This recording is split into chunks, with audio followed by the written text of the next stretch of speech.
Media बंधु, जैसा कि विदित है कि मैंने अपनी प्रेस वार्ता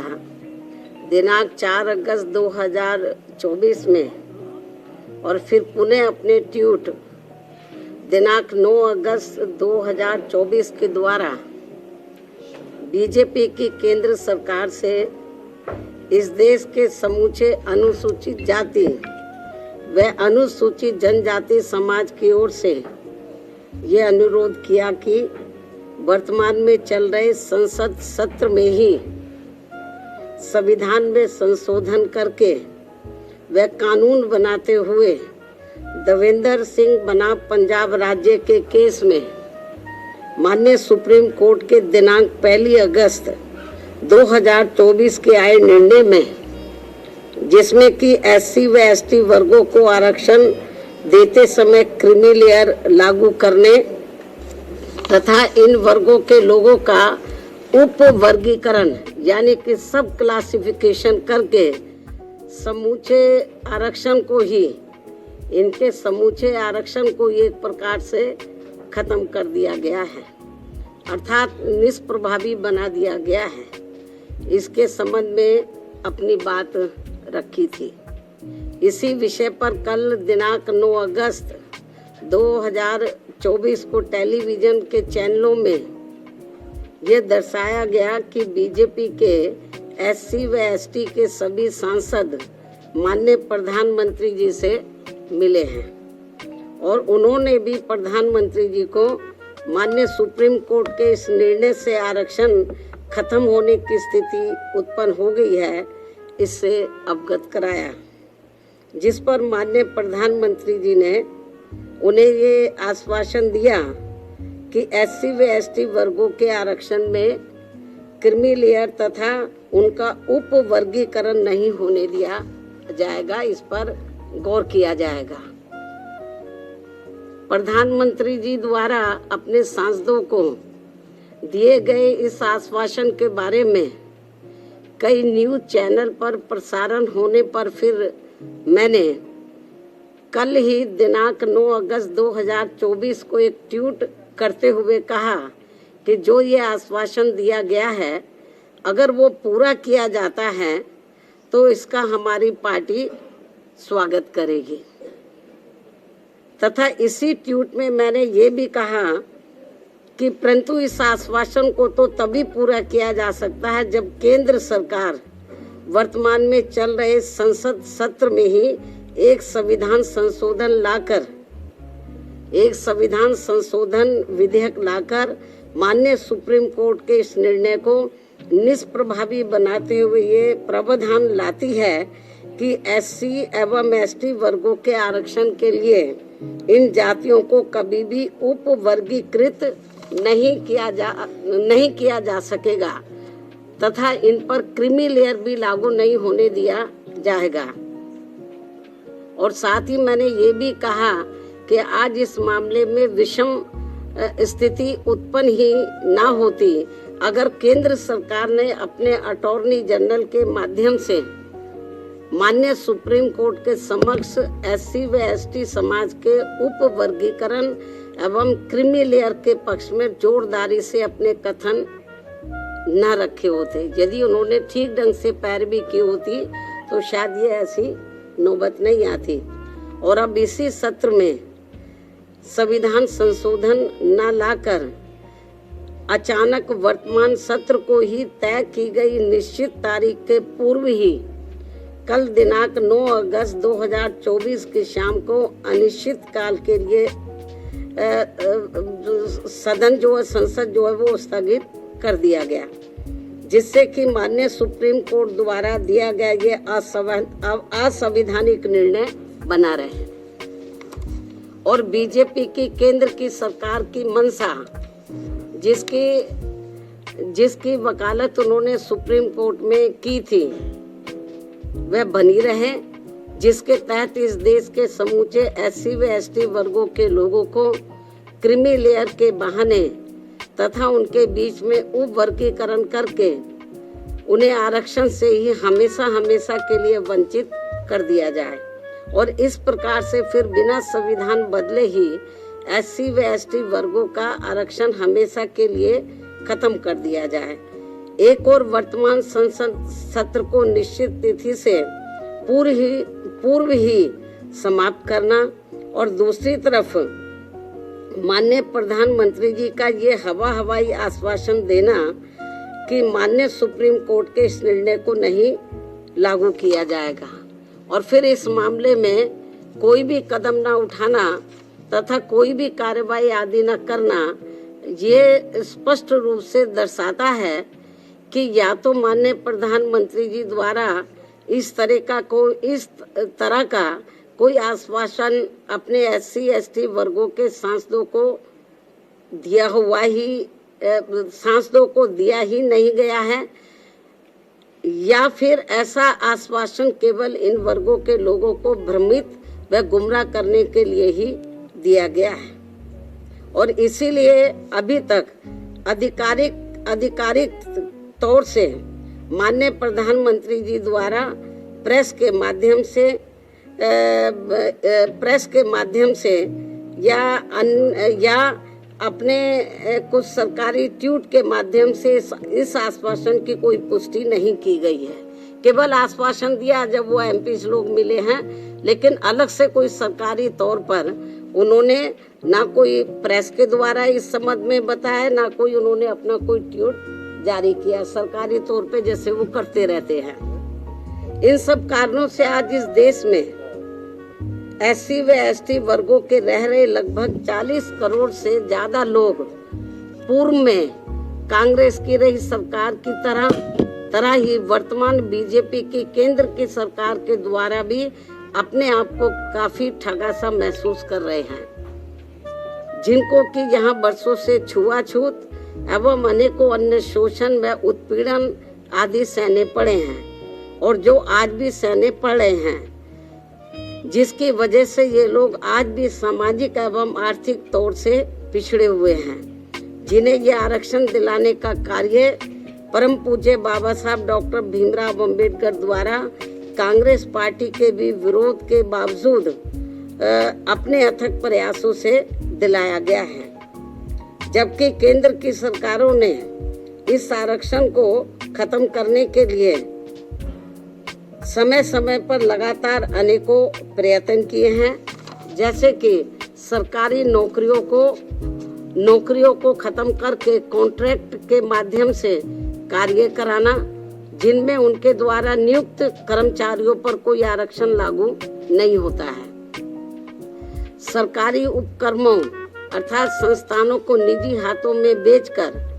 उनमें मिल रही लाखों की संख्या में नौकरियां, जिसमें SC व ST वर्गों को भी आरक्षण उपलब्ध था, वो भी खत्म कर देना। लाखों की संख्या में पदों को खाली करना। देश में लाखों पद जो कि SC व ST वर्गों के लिए आरक्षित थे, उन्हें सालों से खाली रखना और बाद में उन्हें समाप्त करके सामान्य वर्ग को दे देना। पदोन्नति में आरक्षण के लाभ से SC व ST वर्गों के कर्मचारियों को पहले ही माननीय सुप्रीम कोर्ट के एक पूर्व निर्णय जो कि नागराज के केस में दिया गया था, उसके तहत खत्म कर दिया गया था तथा जिस निर्णय को निष्प्रभावी बनाने के लिए संसद में संवैधानिक संशोधन विधेयक BSP के अथक प्रयासों से राज्यसभा में तो पारित हो गया था, परंतु उसके बाद वह लोकसभा में आज तक भी पास करने के लिए नहीं लाया गया है। और ये वही बिल है जिसको कि समाजवादी पार्टी ने अपने सांसदों के द्वारा कांग्रेस एवं बीजेपी के साथ मिलकर संसद के अंदर ही फाड़ दिया था। और अब इसी प्रकार ही भाजपा की केंद्र सरकार ने अपने वकील अटॉर्नी जनरल के माध्यम से सुप्रीम कोर्ट में उप वर्गीकरण और क्रीमी लेयर के पक्ष में गलत दलीलें दिलवाई थी, जिसकी वजह से ही नागराज के निर्णय की तरह दविंदर सिंह बनाम पंजाब राज्य के केस में भी माननीय सुप्रीम कोर्ट द्वारा दिनांक 1 अगस्त 2024 को आरक्षण के विरुद्ध निर्णय दिया गया है, जिसका सीधा असर ये होने वाला है कि अब संपूर्ण SC व ST वर्गों को आरक्षण प्राप्त नहीं हो सकेगा, क्योंकि इस निर्णय के अंदर ऐसी व्यवस्था कर दी गई है कि अब पूरे देश में राज्य सरकारें अपने अपने राजनीतिक फायदे के हिसाब से SC व ST वर्गों के लोगों को आपस में ही लड़वाने का काम करेंगी और इन वर्गों के लोगों को जीवन भर कोर्ट कचहरी के ही चक्कर लगाने के लिए मजबूर कर देगी और फिर अंत में इनके सभी आरक्षित पद खाली पड़े रहने के कारण या तो ये पद खत्म कर दिए जाएंगे, अन्यथा इन्हें सामान्य वर्ग को ही दे दिया जाएगा। ऐसे में मेरी इस देश के सभी SC व ST वर्गों के सांसदों एवं MLA व MLC तथा अन्य राजनीतिक पदों पर बैठे लोगों से भी, चाहे वो किसी भी पार्टी से चुनकर आए हों, उन सभी से ये कहना है कि ये लोग बीजेपी, कांग्रेस, समाजवादी पार्टी, आम आदमी पार्टी व अन्य पार्टियों की भी SC व ST वर्गों के आरक्षण के विरुद्ध उनकी नीयत व सोच से जरूर सजग हो जाएं, सचेत रहें और अपने मूलभूत संवैधानिक आरक्षण के अधिकारों को खत्म होने से बचाने के लिए एकजुट होकर इसके विरुद्ध अपनी आवाज एक संवैधानिक और शांतिपूर्वक तरीकों से पूरी जोरदारी से उठाएं, वरना अब इस देश के SC व ST वर्गों के लोगों को हमेशा हमेशा के लिए आरक्षण से वंचित कर दिया जाएगा। फिर वो चाहे नौकरियों में आरक्षण हो या किसी राजनीतिक पद के लिए हो, जैसे कि MP व MLA आदि के लिए हो। इसके साथ साथ मेरा ये भी कहना है कि अब समय आ गया है जबकि माननीय उच्च न्यायालय एवं उच्चतम न्यायालय आदि की नियुक्तियों में भी SC व ST वर्गों के लिए पद आरक्षित किया जाए, जिससे कि इन उच्च अदालतों में इन वर्गों के लोगों की भी बात सुनी जाए और समझी जाए और भविष्य में माननीय सुप्रीम कोर्ट द्वारा नागराज केस में दिए गए निर्णय एवं दिनांक 1 अगस्त 2024 को देवेंद्र सिंह बनाम पंजाब राज्य में दिए गए निर्णय की तरह के अन्य कोई और निर्णय SC व ST वर्गों के विरुद्ध देकर उनके संवैधानिक अधिकारों का हनन न किया जाए। इसके अलावा मेरा सावधानी के तौर पर SC व ST वर्गों के लोगों को ये भी कहना है कि दिनांक 1 अगस्त 2024 को माननीय सुप्रीम कोर्ट के द्वारा SC व ST वर्गों के आरक्षण के मामले में दिए गए निर्णय को लेकर अभी तक भी कांग्रेस पार्टी चुप क्यों बैठी है? अभी तक भी कांग्रेस पार्टी चुप क्यों बैठी है? इन वर्गों को ये भी सोचने की बात है। इस पार्टी के बारे में इन वर्गों को ये भी सोचने की बात है। इसके साथ ही जहां इस पार्टी की यानी कि कांग्रेस पार्टी की अपनी राज्य सरकारें हैं, तो वहां ये पार्टी अभी तक भी अपनी स्थिति क्यों नहीं स्पष्ट कर पा रही है? अर्थात वहां भी ये पार्टी चुप क्यों बैठी है? या फिर ये कहे कि हम इस निर्णय को यानी कि कांग्रेस पार्टी इस निर्णय को ही मानते हैं और इस पर ही अमल करते हैं जो अभी 1 अगस्त 2024 को माननीय सुप्रीम कोर्ट ने दिया है। इसके साथ साथ आम आदमी पार्टी, जिनकी पंजाब व दिल्ली में भी इनकी अपनी सरकार है, ये पार्टी भी इस मामले में अपनी स्थिति स्पष्ट करे कि ये पार्टी इस निर्णय को वहां लागू करेगी या नहीं। इस प्रकार इन पार्टियों की भी इस दोगली नीति से SC व ST वर्गों के लोग जरूर सावधान रहें, जिन्होंने इस बार देश में 18वीं लोकसभा के हुए आम चुनाव में खासकर आरक्षण व संविधान को बचाने के नाम पर इन वर्गों का वोट हासिल करके अपनी अधिकांश सीटें जीत ली हैं, अपनी अधिकांश सीटें जरूर जीत ली हैं और अपनी एकमात्र हितैषी पार्टी BSP को नुकसान पहुंचा दिया है। और अब अंत में मेरा इन जैसी अन्य सभी पार्टियों से भी यही अनुरोध है कि वे भी इस देश के करोड़ों SC व ST वर्गों के लोगों के समक्ष इस निर्णय के मामले में अपनी अपनी पार्टी का स्टैंड जल्दी ही स्पष्ट करें ताकि सही स्थिति इन वर्गों के सामने आ सके। बाकी जो पार्टियां चुप बैठी हुई हैं अपनी स्थिति स्पष्ट करें। चुनाव में तो ये बड़ी बड़ी बातें कर रहे थे संविधान बचाने की, आरक्षण बचाने की। अब ये जो 1 अगस्त को जो अभी रिसेंटली अभी जो निर्णय आया है, इस निर्णय पर तो अब ये संविधान नहीं दिखा रहे किसी को। अब ये आरक्षण की बात नहीं कर रहे कांग्रेस पार्टी एंड कंपनी के लोग और भी पार्टियों के लोग, तो अभी नहीं ये संविधान की बात कर रहे, ना इनके आरक्षण की बात कर रहे। तो इसलिए मेरा यही कहना है इन सभी पार्टियों से, चाहे बीजेपी है, कांग्रेस है, केवल आश्वासन देने से, बीजेपी की ओर से आश्वासन आया, माननीय प्रधानमंत्री जी द्वारा केवल आश्वासन आया है, आश्वासन से काम नहीं चलेगा। इन लोगों को SC ST वर्गों को जो इस फैसले से, इस निर्णय से नुकसान हो रहा है, तो उस पर वो अपना सही स्टैंड ले। और ये कोई केवल आश्वासन से या गौर करने से, माननीय प्रधानमंत्री जी ने जो कहा है कि हम गौर करेंगे, आश्वासन दिया, उससे काम नहीं चलेगा। इसका बड़ा भारी नुकसान इन वर्गों के लोगों को हो रहा है। बेहतर तो यही होता कि कल जो इन्होंने 2-3 दिन पहले ही संसद के दोनों सत्र जो इन्होंने अनिश्चित काल के लिए स्थगित कर दिए हैं, बेहतर यही होता कि इसको ये अनिश्चित काल की बजाय तो ये थोड़े समय इसको ये नहीं करते, इसको कंटिन्यू रखते और 5-6 दिन के बाद पूरी तैयारी करके तो ये संशोधन विधेयक को ये पार्लियामेंट में इस मामले को लेकर पार्लियामेंट में संशोधन विधेयक ये लाते, लेकिन नहीं लाए। तो इसलिए मेरा माननीय प्रधानमंत्री जी से भी यही कहना है कि यदि आपकी इन वर्गों के मामले में नियत साफ है तो आप अपने और मामलों में तो समय से पहले हाउस बुला लेते हैं, तो आप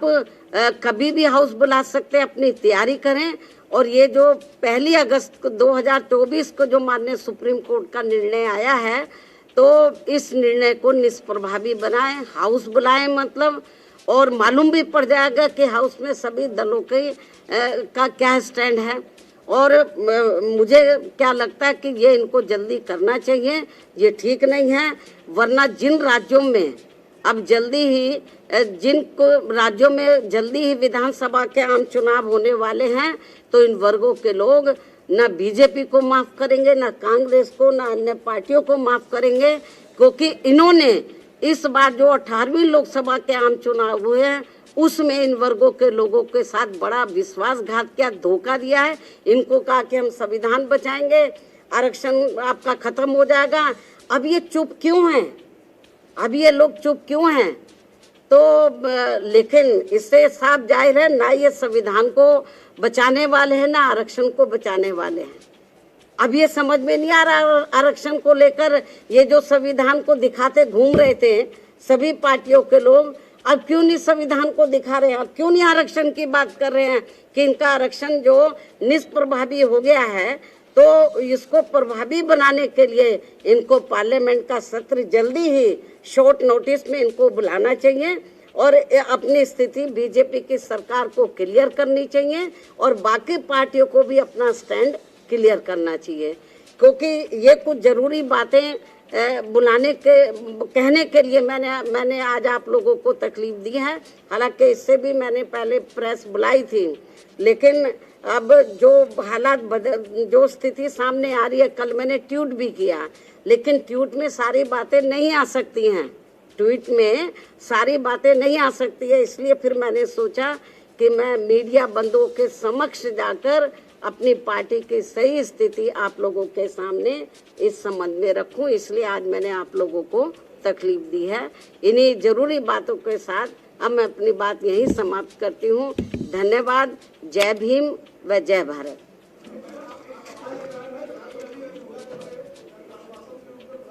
इसका जवाब मैंने दे दिया है।